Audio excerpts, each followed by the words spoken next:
Mr. Kanaya Kumar. Hello. Jai Shri Ram. I want you to at least say once Jai Hind, if you please. If you please can say Jai Hind once. देखिए, एक तो आपने जय श्री राम कहा है, लेकिन हमारे यहाँ लोग सीताराम बोलते हैं। हाँ।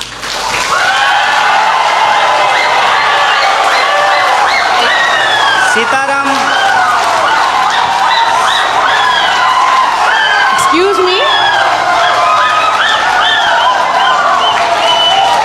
आप लोग सीताराम भी बोलो, ये लोग इन खिलाफ जिंदाबाद बोलेगा, पर मेरा एक ही क्वेश्चन है आपके पास। Dear sir, a few minutes before you have मैं said आपके about- दूसरे सवाल का जवाब दे देता हूँ। नहीं, मुझे नहीं चाहिए आपका जवाब। ये सीताराम जय श्री राम का कोई फर्क कोई पड़ता है तो मेरा जवाब की जवाब नहीं।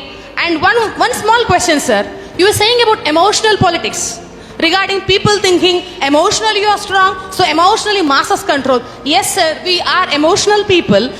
Why don't you stand for one nation? Why don't you stand for one student power? Why don't you represent one? Why don't you represent one India? Why don't you represent one unity?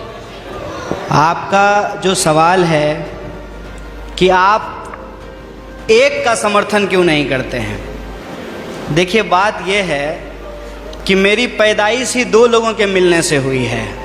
मेरे माँ बाप की शादी नहीं होती तो हम पैदा नहीं होते। मेरे माँ और बाप दो लोगों की शादी हुई और ऑब्वियसली शादी होने के बाद जो वो किए होंगे उसके चलते हम पैदा हुए हैं। तो उसमें दो लोग मिले हैं। रही बात कि वन नेशन का क्यों नहीं सपोर्ट करते हैं, तो नेशन तो वन ही है, भारत एक है, इसमें कोई डाउट नहीं है। लेकिन इस एक भारत को रिप्रेजेंट करने वाला जो एक संविधान है उसमें 300 से ज़्यादा आर्टिकल हैं, मोर देन 300 आर्टिकल्स हैं उस एक कॉन्स्टिट्यूशन में। और जो आप कह रहे हैं कि वन नेशन, उस वन नेशन को रिप्रेजेंट करने के लिए जो एक पार्लियामेंट है उसमें भी दो सदन हैं, लोकसभा और राज्यसभा, और उसमें से जो चुन करके लोग जाते हैं उसमें भी कोई एक लोग नहीं जाते हैं, उसमें 545 मेंबर्स जाकर के पहुंचते हैं। तो हमारा जो वननेस है वो वननेस एक्चुअली डाइवर्सिटी को रिप्रेजेंट करता है, उसमें डाइवर्सिटी है। और आपने जो सवाल पूछा जय श्री राम, जय श्री राम आप बोलिए, ये आपकी आज़ादी है, आप जय श्री राम बोलिए, जय हनुमान बोलिए, आपको जो बोलना है बोलिए, क्योंकि इस बात को बोलने की इजाज़त हमको हमारा संविधान देता है। इसीलिए मैं आपसे ये आग्रह करूँगा कि आप कभी कभी उस संविधान की भी जय बोलिए जो आपको बोलने की आज़ादी देता है। और रही बात मेरी, तो मैं आपको बता दूं, मेरा तो जन्म ही मिथिला में हुआ है। मेरा जो घर है वो घर जिस डिस्ट्रिक्ट से मैं आता हूँ उसका नाम बेगूसराय है और वो मिथिला में होता है। अगर आप मेरे यहाँ आएंगे तो आपको बड़ी आश्चर्य लगेगी। हमारे गांव में हर साल ये जो अगहन का महीना होता है हिंदी का, उसमें अयोध्या से बारात आती है और लड़के आते हैं बाराती बन करके, और राम लक्ष्मण आते हैं बर बन करके। और हमारे गांव में राम जानकी मंदिर है जहाँ पे हर साल राम विवाह होता है। और मैं मज़ेदार बात आपको बताता हूँ, मिथिला के जो लोग होते हैं वो राम जी को गाली देते हैं। पता है क्यों? क्योंकि मिथिला राम जी का ससुराल है और इस लिहाज से वो राम जी को मजाक करते हैं। हमारी संस्कृति में जब शादी ब्याह होता है तो जो बारात आती है तो बारातियों को सारातियों के द्वारा गालियां सुनाई जाती है, उनको गालियां दिया जाता है। जब आप हमारे यहाँ आएंगे तो आपको बड़ा आश्चर्य लगेगा कि राम जो भगवान हैं उनको स्वागत में लोग गालियां दे रहे हैं। ये हमारा ट्रेडिशन है। और हम जिस संस्कृति जिस कल्चर में पले बढ़े हैं वहाँ कभी भी किसी भी भगवान को अकेले नहीं याद किया जाता है। आपने कहा ना वननेस, उनको अकेले नहीं याद किया जाता है। हमेशा राम को सीता के साथ और राधा को कृष्ण के साथ याद किया जाता है। ये हमारी परंपरा रही है। ये बड़ी आश्चर्य की बात है कि आप यूथ हैं और जो है मैं तो पीएचडी कर लिया और मैं उम्मीद करता हूं कि आप भी पीएचडी कर पाएं।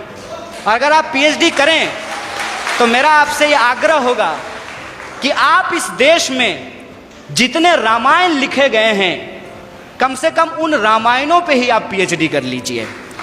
और मैं आपको बताता हूं कि हिंदुस्तान में कम से कम 300 से ज्यादा रामायण लिखे गए हैं, मोर देन 300। और मैं एक बार हिमाचल गया था।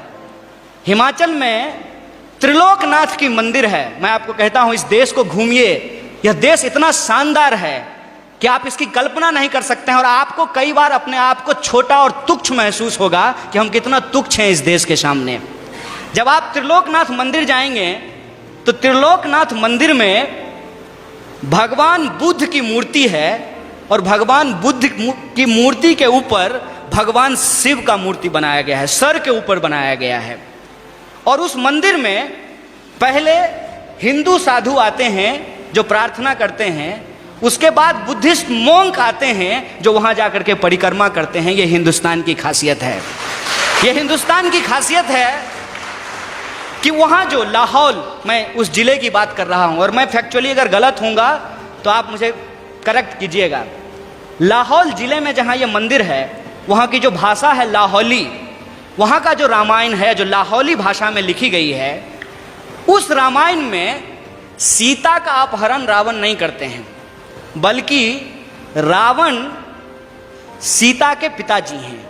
उस रामायण के हिसाब से सीता एक्चुअली रावण की बेटी है लाहौली रामायण के हिसाब से, और राम ने प्रेम विवाह करके सीता से शादी कर ली, इसलिए रावण और राम का युद्ध होता है। ये हिंदुस्तान की खासियत है।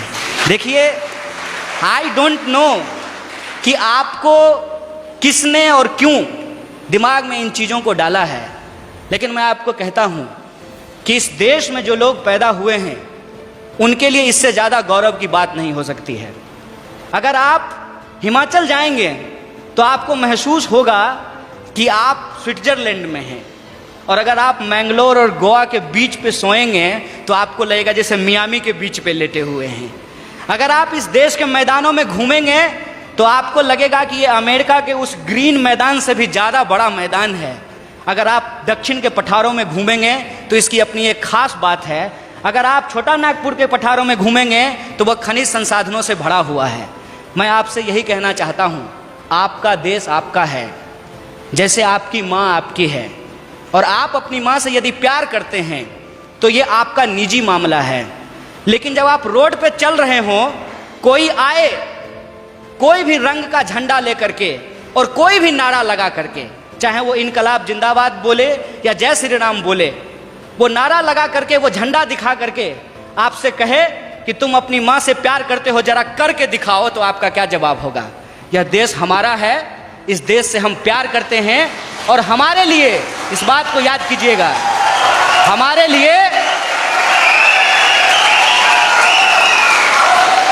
लिए प्यार नुमाइश की चीज नहीं है। हम प्रेम करते हैं और अपने दिलों में लेकर के घूमते हैं। बहुत